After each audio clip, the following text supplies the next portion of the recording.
Assalamu alaikum. My name is Saleem Siddiqui. Thanks for watching the HotConflict.com video series. As you know, we do a lot of different things on the HotConflict.com website talking about different issues, and today happens to be Eid al-Akbar, the great celebration of the Muslims. And so I thought it would be a good idea to share a few of my thoughts that are going through my head as Muslims all over the world are celebrating this great celebration. Before I continue, I have to make a little bit of a disclaimer. This video is going to talk about some strange issues, and I'm going to possibly use some colorful language or say things that might be strange or foul, or use off-colored language, and I'll try to keep it at a minimum. And I possibly might break down and cry at any point, and that's only because some of the subject matter that I'm talking about is so deep and powerful that when you talk about it, it actually affects your soul. But we'll get more into that in a little bit. But I wanted to give that disclaimer so that everybody who's watching understands that from the very beginning. Secondly, I wanted to talk about another disclaimer, which is a lot of what I say is going to sound so strange, so ludicrous. I might sound like a lunatic or a madman. Some of the concepts and thoughts are going to seem so ridiculous and outlandish that people might feel very uncomfortable with some of the things I'm going to say. But I want you to rest assured that everything that I'm going to tell you is 100% true and based on my beliefs. Now, the reason why I gave that disclaimer is because a lot of times when we talk about the truth, it's sometimes very hard for people to accept the truth. It's heavy, it weighs, it's powerful.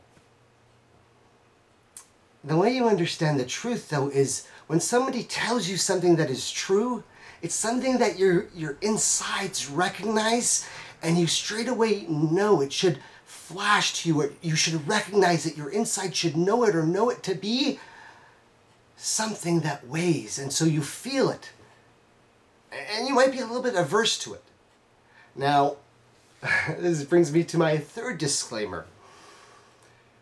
Because we're talking about the truth or subject matter that is so deep and heavy, it becomes incumbent upon me as an individual to say that I am in no way or shape or form superior or more wise or more knowledgeable than anyone else. I'm a human just like everyone else. I sin, I have problems, I have issues, we all do, we're all real people. But that doesn't mean you shouldn't be searching for that truth. And so, I'm going to tell you something strange about the truth. And it's something that I've already disclosed to you in the disclaimers, is that sometimes when you're looking for the truth and searching for the truth, it comes from where you're not expecting it. Right? We all look at these stories of the old masters where the person goes to seek knowledge from the great learned people, and they teach them in a way that seems so strange that the person seeking knowledge is dumbfounded that the great knowledgeable one or enlightened person or prophet or the one sent by God teaches them things in a way that their understanding takes a long time to grasp. If you're open to things and looking for it in what I'm going to talk to you about today, there's a lot of it that you're going to need to think over and think about again. But if you're willing to be open and listen and see if you can hear a glimmer or try and find the truth in what I'm saying and figure out how you've got that or how that relates to you, then there's a chance. There's a small chance that you just might see the light. And so, as always, when people are talking about this concept, I thought, okay, today's Eid. This idea, what is Eid? Well, Muslims go to Eid, and I went to Eid this morning, and that's the celebration where Muslims all over the world are gathering together and they go to pray, and they're praying to God. As you know, Muslims believe that there is only one God, and this statement of faith of a Muslim is La ilaha illallah, meaning there's only one God. And so Muslims all over the world are getting together and praying in their families, and this concept of being together in family, and I started to think about some of these ideas. And I was thinking about what is Eid. Now, unfortunately, I live here in Houston, Texas. I don't say unfortunately I live Houston, Texas. I meant unfortunately I went to the prayer today, and Houston has a large community in the United States, but the numbers were kind of down. And this is a little tidbit about the Muslim community. Well, Muslims have two religious celebrations annually, right? What are the Muslim holidays? Well, all societies and cultures have their holidays, and so this is important for us to pay attention, because like I said, I'm going to be telling you the story, and so as I'm talking, I hope you're paying attention to the details. Well, all countries and societies and cultures or religions have their holidays, and so the two main holidays for the Muslim community is the Eid at the end of the month of Ramadan, and Ramadan is the month where we fast, and we have an Eid celebration at the end of that month, and then today's Eid, which was Eid al-Akbar, the Great Eid, or Eid al-Adha, the Eid of sacrifice. But like I said, the numbers were kind of small, and I thought to myself, why is it that the numbers are always smaller on the Eid that is called the greater Eid, or the greater celebration? I mean, Muslims fast the whole month of Ramadan, and so at the end of Ramadan, the gathering is usually large. Today, the Eid was on a Monday, and so there's the situation, but, the gathering's always smaller, yet today's Eid is called the Great Eid. Why is it called the Great Eid? Anyway, but other than the Great Eid, Muslims all over the world got together, and there was a sermon, and the person gave a great sermon, and the Muslims prayed, and then also, at this time, during the Great Eid, where Muslims are praying all over the world, at the house of God in Mecca, the Kaaba that we call in Arabic, the Black House, which was built by Abraham and his son Ishmael, Muslims, 4 or 5 million there, are gathered to do a pilgrimage. And so I realized some strange ideas, and I thought today I should share some of the thoughts that have been going through my head about the importance of Eid and what it really means and why we call it Eid al-Akbar. Well, like I said, if I'm really going to tell you the truth, I can't say, well, here's Eid al-Akbar, it's the Great Eid, and this is why it's the Great Eid, because it just might not sound right. It might be a little tidbit. But if you really want to understand the truth, you have to learn it in the old-fashioned way. Somebody has got to tell you a story. Somebody has got to tell you the story. If you go back to all the ancient societies and cultures, and many people are talking about how the West is now beginning to be open to Eastern culture and Eastern philosophy, and included in that is like some of the Taoist philosophies and Buddhist philosophies and Tantric philosophies. Islam also gets thrown in there, but we'll talk about Islam and its representation later on in the story. But this idea of being open to these spiritual concepts. Well, we're going to talk about spiritual concepts and some of the strange ideas that people have a soul, and that is true, that people have a soul. But for us to really understand what the truth is, you got to learn it the old-fashioned way. I remember when I was first in Saudi Arabia, and I was studying in the university. I went to Mecca U, for lack of a better word. The university is called Qura University, and that means Mother of Cities, and it's a beautiful term, and it has importance in the story. So I went to Mecca University, and I remember there that I was studying in class and asking all the different questions and meeting with different scholars and people, and then you're always looking for the truth, right? You're searching all over the world and trying to figure out all the existential questions of life. Are we alone? What is out there? Who are we? Why are we here? And that's what searching in life is all about, right? I said we're going to talk about some strange concepts today, so I want you to pay attention. And so all of us are searching for the truth and trying to figure it out. But we know that the world is not set up in a way where you just flip to the chapter that says truth and there it is. Life, as you know, is a strange journey. And so, as we always talk about pop culture and stories and the art of communication on the hotconflict.com website, I wanted to try and tell you guys a story. Now, of course, as in the truth and as it's disseminated, always, it doesn't happen overnight, and it can't happen in one time.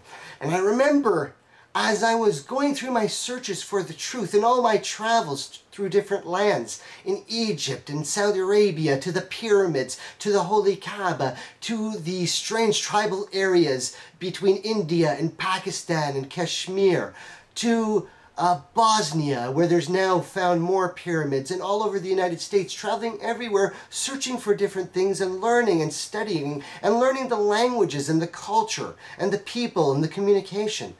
Of course, we're all searching for something. But I remember realizing now, as an adult in my 30s, when they tell you that, you search sometimes as a young man and try to find the truth, but sometimes it doesn't come to you until you're older and you're wiser and you start to realize some of the things that your parents told you were correct. But we'll get to that further on in the story. I remember meeting the man who actually changed my life and thinking that he was nuts. Like I said, excuse me, brothers and sisters, if I start to shed a tear, because the truth, when you see it, it changes you so dramatically that when you look back, you can't believe that you used to think the way you used to think. I remember meeting the man who actually changed my life. The one man that I actually went searching for that I found was the guy that I thought was nuts and was trying to avoid.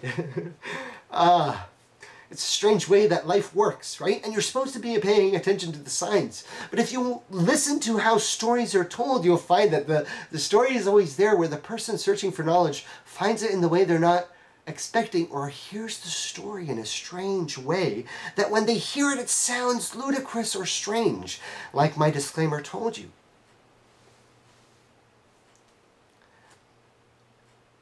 And so, of course, I'm going to tell you the story, but like in old traditions and many old traditions, you can't tell the whole story at one time. It takes forever, because we're talking about the truth. And the truth is something that somebody must grow into, and something that you can learn and listen and try to find, but only when God, the one and only God, the God that there is no other God, the God who made everyone on the world, you, me, and everybody else, and all the universe that now exists, the one true God. If you really want to know that kind of truth, then yes, you have to take time to digest it and understand.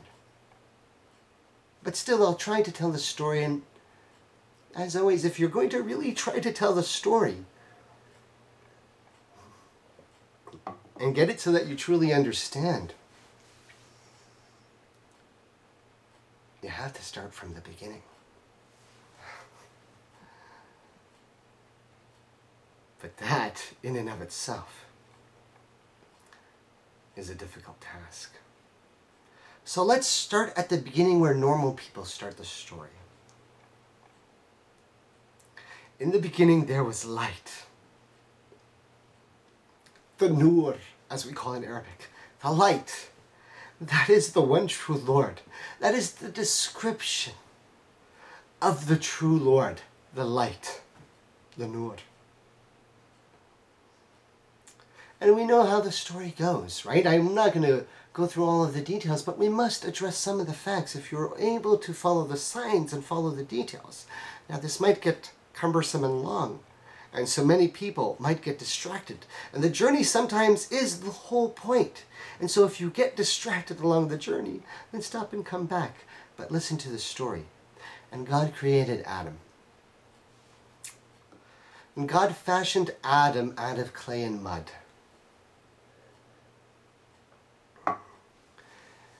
And God breathed the spirit of the soul, the life, into the body that he had formed. And according to Islam, biyadihi, right, with his own hand. Could be an important part of the story. But also breathed into him his life. Again, an amazing part of the story. This is some of the fundamental truth that everybody agrees, that understands the one true Lord.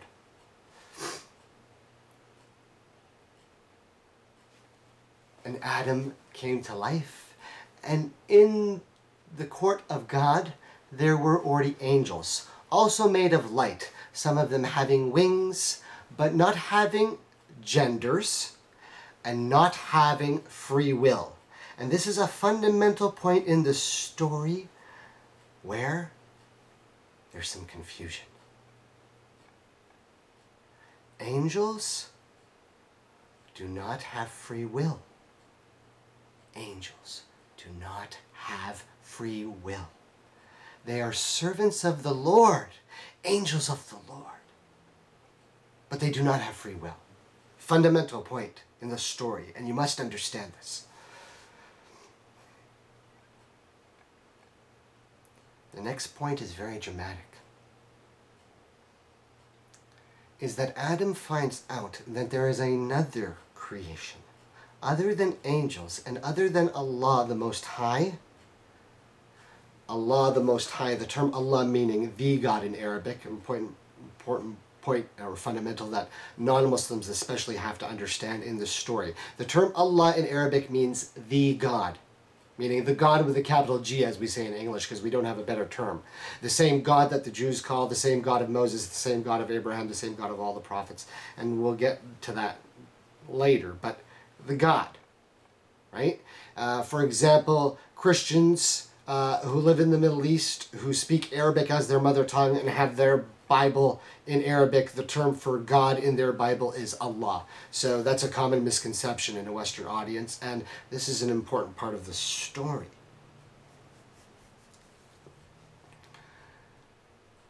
So Adam finds out that there's another form of creation. They are called the Jinn. Now, here's where we're going to get into the woo of the conversation in the story, and if you're willing to pay attention, then you'll understand what I'm talking about. The Jinn are described in Arabic as part of the ghaib, or the unseen world. Possibly another dimension, possibly a parallel universe in existence, but they are in existence right now amongst us. And amongst the Jinn are many races. We know of specific mentions of a few, according to texts and scriptures from Islam, but we know there are many races. Now, Iblis, the name that we call Lucifer in Arabic, was from the Jinn. Now, the description of the Jinn in Arabic is smokeless fire. Now, oftentimes, like I said, because we're talking about communicating and telling stories in a way that is similar to a Western audience, I'm going to explain Islamic concepts in this story in a strange way. Now, the Jinn are smokeless fire. Now you can translate that to be into fire, you can translate that to be into plasma, energy, electricity. It's not exactly clear, but we do have descriptions of them and we can get into that. But let's stay with the fundamental of this story.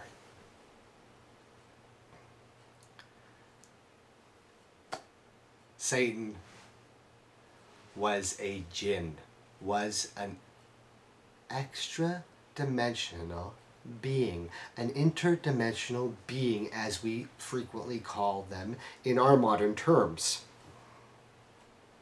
from the unseen world. Now, they have powers and abilities that are different than ours. But remember how I said we have to start at the beginning, and that was a little bit difficult to do? Well, here's where the story gets interesting. When Allah, the Lord Most High, was creating Adam, the angels said to the Lord, "O Allah, are you going to create a race, a creation, a man that is going to cause mischief and spill blood?" The angels asked the Lord Most High a question like that. And this story is related in the Quran. Now, you have to ask yourself in this story, what the frack was going on? What the frack was going on? What happened before man? Well, according to some narrations from the ancient tales, is that there was a battle between the other races of jinns prior to mankind. And there was a strong war that lasted God knows how long. This is all before the time of man.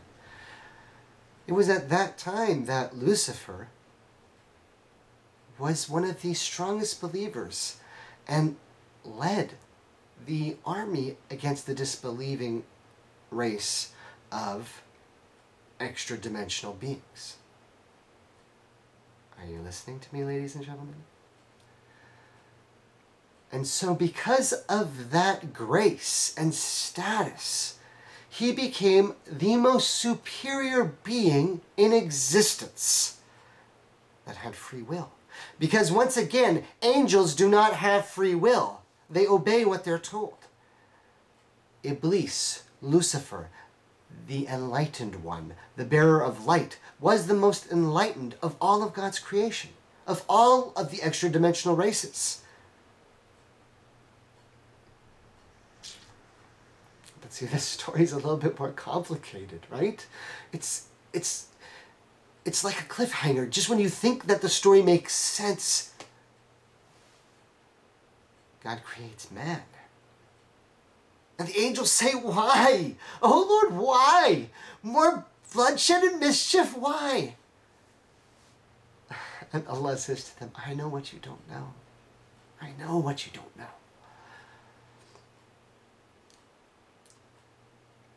Now, if we're going to talk about jinns being interdimensional beings, then we're going to get into some strange concepts, right?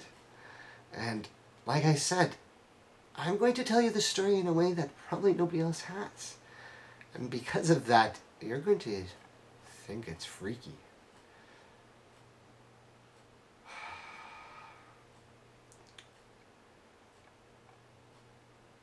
The Enlightened One was jealous of Adam.